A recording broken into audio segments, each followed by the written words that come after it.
Now you are watching New Eden TV. எனக்கு அன்பான சகோதர சகோதரிகளே, ஆண்டவராகிய இயேசு கிறிஸ்து நாமத்தில் உங்கள் அனைவரையும் வாழ்த்தி வரவேற்கிறேன். இன்றைக்கான தினவசனம் கலாத்தியர் 6ஆம் அதிகாரம் 10ஆம் இறைவசனம்.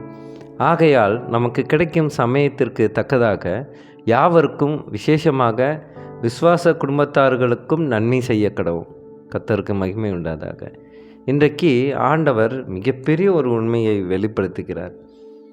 இன்றைக்கு கடவுளை பற்றி நாம் சொல்வதற்கு மற்ற மக்களை நாம் தேடி அலைகிறோம். ஆனால் கடவுளை நேசிக்கிற மக்களுக்கு கூட உதவிகள் தேவைப்படுகிறது. ஏன் சபைக்கு நாம் செல்லும்போது கூட நம் சக விசுவாசிகளாக இருக்கிற அவர்களுக்கு இடத்திலே நாம் ஆறுதலாக ஒரு வார்த்தை கூட கூறுவதில்லை. அவர்கள் மீது அக்கறை செலுத்துவதில்லை. சபைக்கு வந்து பிரசங்கத்தை கேட்கிற அநேக மக்கள் தனக்காக மட்டும் கடவுளுடைய வார்த்தையை கவனித்து விட்டு தியானித்து விட்டு அவர்களோட வாழ்க்கையில் ஆண்டவர் என்ன ஆசீர்வாதத்தை கொடுக்கப் போகிறார் என்று மட்டும் சிந்தித்து விட்டு செல்கிறார்கள். இதைதான் ஆண்டவர் மிக கடுமையாக எதிர்க்கிறார். நாம் கடவுளை நேசிக்கும்போது நாம் சபைக்கு சென்று கடவுளுடைய வார்த்தையை நாம் உள்வாங்கும்போது அனைவரையும் நாம் நேசிக்க வேண்டும். ஒருவேளை நம் சபைக்கு யாராவது புதிதாக யாராவது ஒரு சகோதரரோ இல்லை சகோதரியோ வந்தால் அவர்களிடத்திலே நாம் அக்கறையாக அவர்களை வரவேற்று கடவுளை அவர்கள் எந்த அளவு தெரிந்து கொண்டார்கள் என்று நாம் அவர்களிடத்தில் பேசும் பொழுது அவர்கள் மிகவும் சந்தோஷம் அடைவார்கள். ஏனென்றால் சபைக்கு வரும் அநேக மக்கள் ஏதோ ஒரு துயரத்தினாலும் துன்பத்தினாலும் கடவுளை தேடி வருகிறார்கள். அவர்கள் தேடி வரும் பொழுது அப்போது அவர்களை ஆறுதல் படுத்த வேண்டும். ஏனென்றால் நாம் உலக சகோதரத்துவத்தில் வாழ்ந்து கொண்டு இருக்கிறோம்.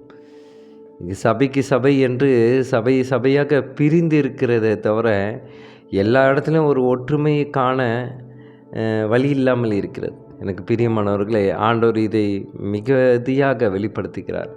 இனி அநேக சபையில் இருக்கிற அநேக மக்களாக இருந்தாலும் சரி, சபை போதகர்களாக இருந்தாலும் சரி, எல்லா சபை போதகர்களும் ஒன்றிணைந்து என்னுடைய நாமத்தை அவர்கள் துதிக்க கடவுது என்று ஆண்டவர் சொல்லுகிறார். எனக்கு பிரியமானவர்களே, இன்றைக்கு எத்தனையோ பிரிவுகள் இருக்கிறது. அதையெல்லாம் நாம் பார்க்கும்போது எந்த அளவுக்கு மாற்று கருத்துக்கள் ஒவ்வொரு சபைக்கு இருக்கிறது என்பதை நாம் தெளிவாக புரிந்து கொள்ள வேண்டும். நாம் அனைவருமே ஒன்றாக இருந்துதான் ஆண்டவரை துதிக்க வேண்டும் என்று சொல்லியிருக்கிறார்கள்.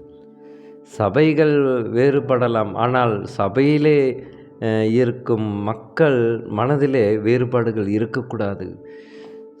சபை மூப்பர்களிடத்தில் வேறுபாடுகள் இருக்கக்கூடாது என்று ஆண்டவர் வெளிப்படுத்துகிறார். ஆம் பிரியமானவர்களே, எந்த சபையாக இருந்தாலும் சரி, எந்த சபை போதகர்களாக இருந்தாலும் சரி, எந்த சபையின் மக்களாக இருந்தாலும் சரி, அனைவரும் ஒற்றுமையாக இருந்து ஆண்டவரை துதிப்பதற்கு ஜெபிப்போமா? கர்த்தாவே, துதிக்கிறோம் எங்கள் அன்பு நேசரே. அப்பா, எத்தனை சபையாக பிரிந்திருந்தாலும் அனைவரும் ஒன்று கூடி உம்மை நாமத்தை துதிக்க தேவ கிருபை செய்யும் ஆண்டவரே. ஒரு ஒற்றுமையை நிலவ நீர் கிருபை செய்யும் ஆண்டவரே.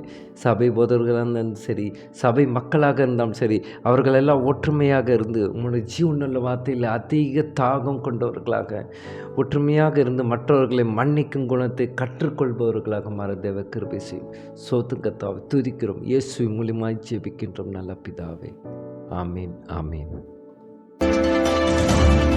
Now you are watching New Eden